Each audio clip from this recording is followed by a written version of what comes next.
सावन का महीना शुरू होते ही देश भर में धार्मिक माहौल बन जाता है और इसी माहौल के बीच एक पुराना लेकिन हर साल उठता सवाल एक बार फिर सामने खड़ा है।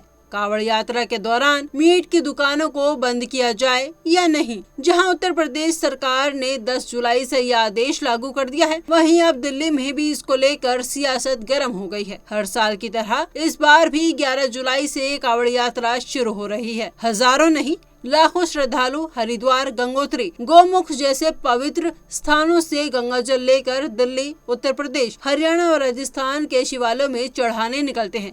ऐसे में यात्रा के रास्तों पर साफ सफाई, ट्रैफिक व्यवस्था और धार्मिक भावनाओं का सम्मान करना सरकार की जिम्मेदारी बनता है। इसी कड़ी में यूपी सरकार ने पहले ही ऐलान कर दिया है कि 10 जुलाई से कावड़ मार्गों पर मीट की दुकानें बंद रहेंगी। अब इस फैसले की गूंज दिल्ली तक पहुंच गई है। दिल्ली सरकार ने मंत्री कपिल मिश्रा ने साफ तौर पर कहा कि कावड़ यात्रा के दौरान दिल्ली में मीट की दुकानें बंद रहेंगी। उन्होंने दावा किया कि राजधानी में चल रही अधिकतर मीट की दुकानें गैर कानूनी है और कावड़ मार्ग पर इन दुकानों को खुला रखने की अनुमति नहीं दी जा सकती। लेकिन सवाल ये है कि क्या यह फैसला पूरी तरह साफ है? दिल्ली में निजामुद्दीन, सीलमपुर, गाजीपुर जैसे इलाकों में सैकड़ों की संख्या में मीट की दुकानें हैं, जहां कच्चा और पका हुआ मांस बेचा जाता है। इनमें से कई दुकानदारों का कहना है कि अब तक कोई आधिकारिक नोटिस या लिखित आदेश नहीं मिला है। वो असमंजस में है कि दुकानें बंद करें या नहीं।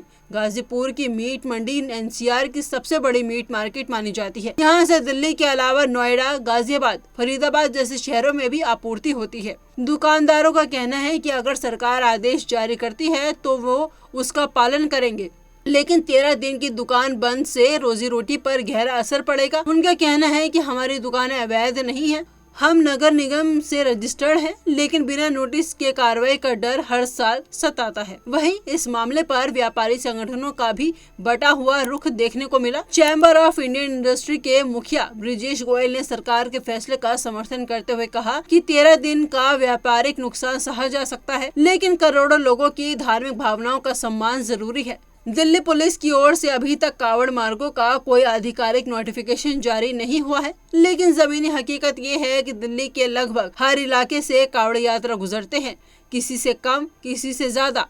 ऐसे में प्रशासन को स्पष्ट दिशा निर्देश देने की जरूरत है ताकि व्यापारी और प्रशासन दोनों तैयार रहे। वहीं कावड़ यात्रा एक धार्मिक परंपरा है जिसका सम्मान हर धर्म, हर राज्य में होना चाहिए, लेकिन सवाल ये भी है कि क्या हर बार धर्म के नाम पर किसी की आजीविका पर चोट करना जायज है? सरकार को चाहिए कि धार्मिक आयोजनों की पवित्रता बनी रहे, लेकिन साथ ही दुकानदारों के लिए वैकल्पिक व्यवस्था, मुआवजा या सब्सिडी जैसे कदमों पर भी विचार किया जाए। सवाल सिर्फ मीट की दुकानों को बंद करने या ना करने का नहीं है। सवाल है, क्या हम एक धार्मिक आयोजन को बिना विवाद के सम्मान के साथ मना सकते हैं? और क्या सरकार इस बार आमदनी और आस्था के बीच कोई संतुलन बना पाएगी? इसका जवाब 11 जुलाई की सड़कों पर दिखेगा।